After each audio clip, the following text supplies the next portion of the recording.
What if I told you that the single biggest factor in your success and happiness isn't your job, your money, or your circumstances, but something you have complete and total control over?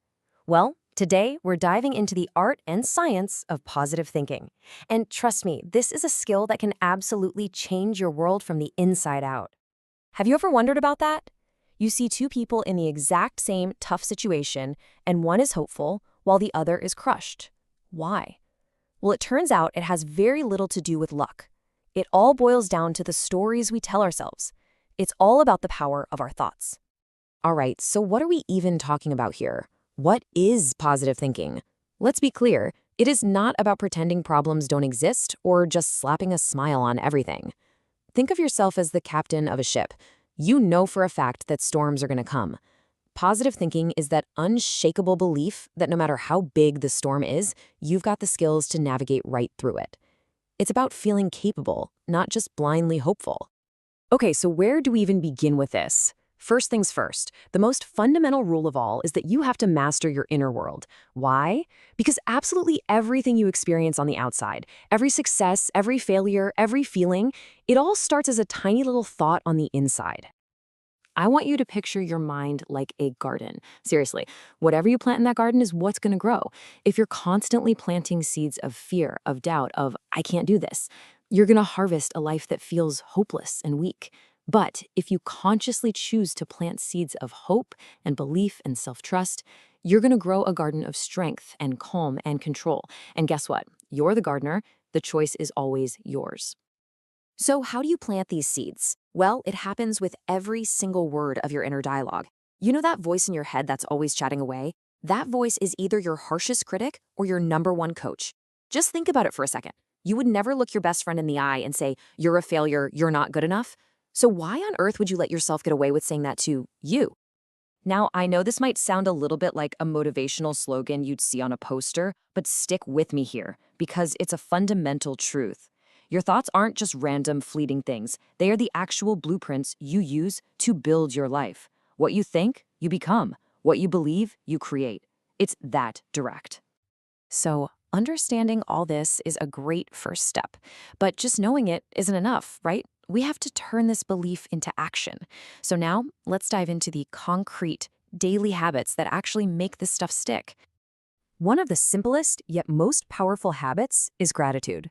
It's like changing the filter on your camera. Instead of zooming in on what's wrong or what's missing, you start actively looking for the good that's already there.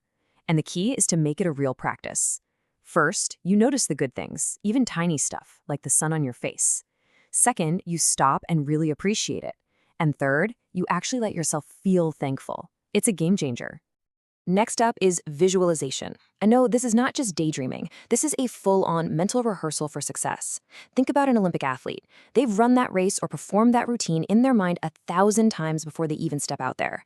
By seeing it, feeling it, and believing in your success before it even happens, you are literally paving the way for it to become real. You're training your brain for victory.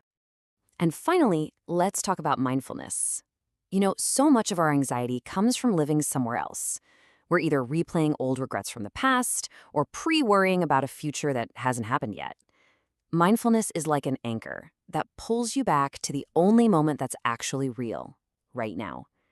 Just focusing on your breath, your body, it quiets all that noise and creates a space for peace. Okay, so mastering your inner world is huge. But what happens when you step outside into the real world? You know, with traffic jams, difficult bosses, and unexpected problems. How does this positive mindset actually hold up? Let's get into how you apply this stuff to thrive out there. I'm going to let you in on a secret that is so liberating. You can't control most of what happens around you. You can't control the economy, the weather, or what other people think. And trying to is just a recipe for disaster. But your real power, your superpower, lies in the things you can control. Your attitude about things, your actions, and your words. This is where you need to pour 100% of your energy. And speaking of where to invest your energy, let's talk about the people you spend time with. You know how they say you're the average of the 5 people you hang out with most? It's true. Energy is contagious. If you're surrounded by negativity and complaining, it's gonna drag you down. But if you surround yourself with people who lift you up, who cheer for you, that's like rocket fuel for your growth. Choose your circle carefully. Let's do a little thought experiment. Imagine two people facing the exact same roadblock. Person A sees it and immediately thinks, ugh, why is this happening to me? They feel like a victim, totally defeated. But person B sees that same exact roadblock and thinks, okay, try me. What is this here to teach me? That simple shift in perspective changes everything. It turns a wall into a stepping stone. You know, a huge part of turning challenges into stepping stones is learning how to let go. Holding on to old grudges, old pains, old disappointments, it's like trying to run a marathon with a backpack full of rocks. A lot of people think letting go is a sign of weakness, like you're giving up. It's the exact opposite. It's an act of strength. It's about putting down all that dead weight so you have the freedom to move forward. So, after all of this, what's the big takeaway? It's really simple, but it's so profound. Positive thinking is not some magical personality trait you're either born with or you're not. No way. It is a skill. It's a mental muscle. And just like any other muscle, the more you practice and work it out, the stronger it gets. And if it's a muscle, then you need a workout routine, right? Well, here's your daily toolkit. Every single day, you get to choose your thoughts. You can actively practice gratitude. You can see your success in your mind. You can stay in the present moment, let go of the stuff that's holding you back, and choose to believe that good things are on their way. It's a daily commitment. I want you to really let this sink in. Your mind is the most powerful tool you will ever own, period. It's the key that unlocks everything else. When you make that conscious, deliberate choice to change your thinking, you are literally setting in motion the power to change your entire life. So it all comes down to this moment, right here, right now. It all starts with one small choice. So my question for you is pretty simple. What is the one positive thought you are going to choose for yourself today?